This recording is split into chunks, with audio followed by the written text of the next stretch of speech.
The centre-right has lost its way intellectually and philosophically. The Liberal Party is at the worst position it has been since 1944 when the party was formed. And I am up for the job. The problems of the Liberal Party are really deep-seated. They go to ideology, they go to organisation, they go to leadership. We need strong leadership, clear direction and a relentless and courageous focus on our values. Can only be described as a dog of an act. They love fighting, but they never fight for Australia, they just fight each other. It goes to their core values. And we've seen that with the extraordinary launch of a leadership campaign that didn't have a single new policy idea. Obviously, you've covered many spills in your time as a journalist over the decades. How does the lead up to this potential spill compare? Every leadership change is different. Every spill is different. But I'd have to say, looking back over a long period of time, this seems to be a pretty amateurish operation. And we'll have to wait and see how it finishes. You can't predict the outcome from the process.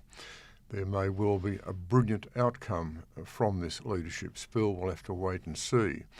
But you'd have to think it's essentially been driven by one nation, the very high ratings of Pauline Hanson, these extraordinary ratings, and the poor ratings of the Liberal Party, and then the National Party producing the coalition crisis about 3 weeks ago.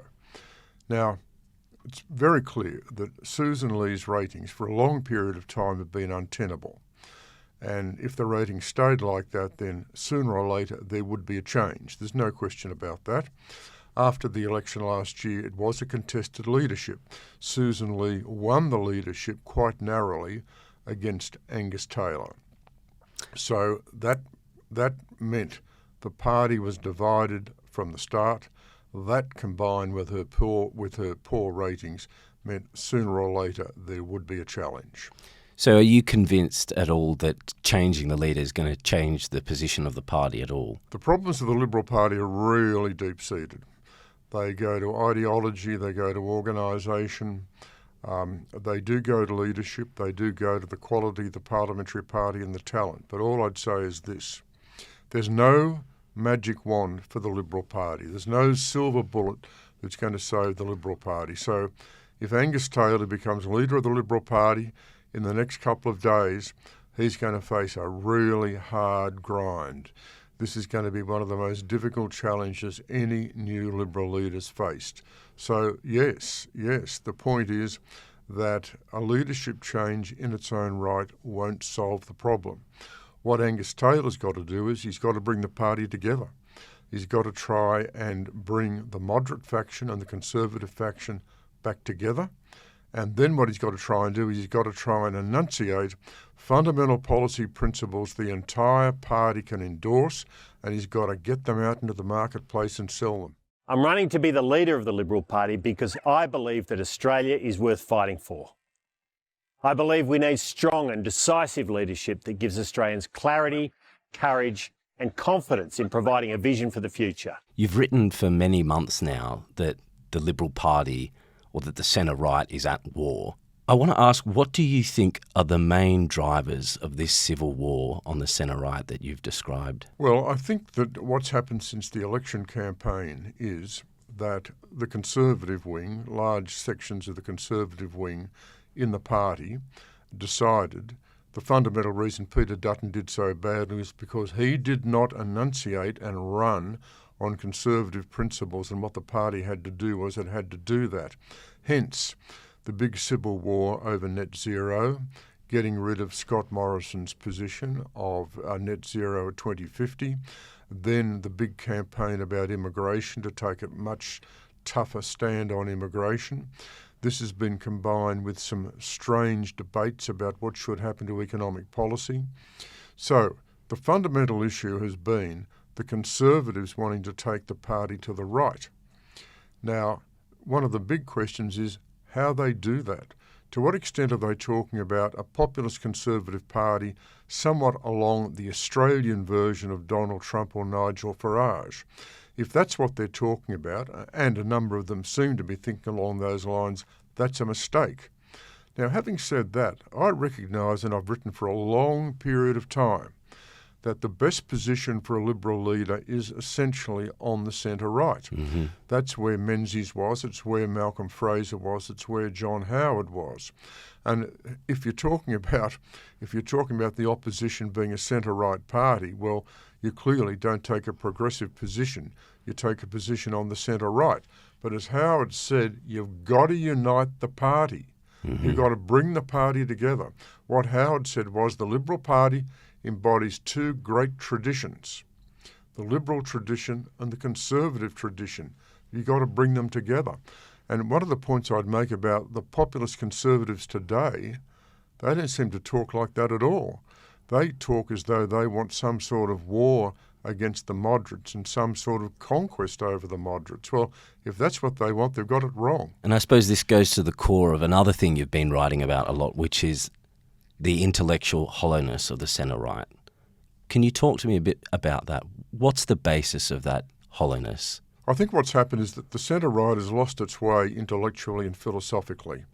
And we saw this to a certain extent in the previous coalition government. That long period of government under Tony Abbott, Malcolm Turnbull and Scott Morrison, and the final result, that devastating defeat for the Morrison government at the hands of Anthony Albanese in 2022. And one of the problems was the lack of constructive policy agenda that Scott Morrison took to the people after 9 years. John Howard has made very explicit criticism of that. Scott Morrison has rejected the Howard critique. But frankly, when you look at the agenda that Scott Morrison took to the people in 2022, it was a pretty thin agenda. And so essentially, I think what's happened is there has been an intellectual problem with the Liberal Party coming to grips with the challenges of the current age. And what are the challenges of the current age? First of all, you need a new and different economic policy agenda. Then you need a Liberal Party construct to tackle progressivism in its cultural and social dimensions. Now, this shouldn't be too hard. If you just take identity politics, for example. So what the progressives say is, we want legal changes and administrative changes so that you don't treat everybody as equal. You treat them differently according to their sex, gender, race and religion. Now, the majority of the Australian people don't accept that. The majority would reject that. What's so hard for a Liberal Party waging a really strong campaign against identity politics based on solid Liberal and Conservative principles? It doesn't happen. For some reason, they're not able to do it. For another reason, if we look at the past 3 years when Peter Dutton was leader, and I recognise Peter Dutton did a lot of good things, they didn't devise an effective economic policy against a Labor government that wasn't performing terribly well on the economy. Well, this is the fundamental test for the Liberal Party. And what happened was we had the ANU election survey showed at the last election the Labor Party, after the cost of living crisis was seen as the party of superior economic management credentials. This is extraordinary.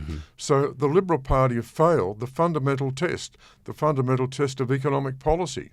I could go on and talk about various other aspects of policy as well, from strategic policy to immigration. But I think the evidence is there. They're not doing the hard intellectual policy work, and they're not thinking through the fundamental principles that should guide Liberal politics. Susan Lee didn't enthuse me whatsoever. In her interviews, she gave me no hope. And I've spent a lot of time this week talking to my colleagues, and I'm optimistic that they have the right ideas. What do you think of that commentary you've seen over probably the last 2 weeks that says, well, actually, if you aggregate the primaries of the Coalition and One Nation, you see that the right is actually in rude health? What do you think of that? Well, that's not a valid proposition. I mean, if you add up the primary votes for the Liberal Party, the National Party, Pauline Hanson, and then you add up the primary votes, say, for the Labor Party and the Greens, They might come to about the same amount overall, depending upon the polls. But you can't look at that and say, this means the centre-right is actually in good shape. It's not in good shape at all. And the reason it's not in good shape is because of the preference system is shaping political outcomes in this country. Anthony Albanese at the last election got a poor primary vote, about 35%, and got a massive parliamentary majority. Poor primary vote, massive parliamentary majority. How does that work? Very simply, it works through the preference system. So the left have got the preference system sorted out, the right don't. And so essentially what happens there is the Liberals and the Nationals are not getting the preferences they need from the other parties of the right, such as One Nation. Labor does get those preferences. That's the difference, and it's fundamental. I was waiting for their leadership candidate to say, vote for me and I support world peace. That was the substance that was in there. Because essentially they all agree. They all agree. We're not looking after Australians, but just looking after themselves. And it doesn't matter who sits in that chair. The problem isn't the leader. The problem is that whoever sits there will just be another Liberal. So meanwhile, Albanese, Chalmers, they're not facing any serious pressure from the opposition.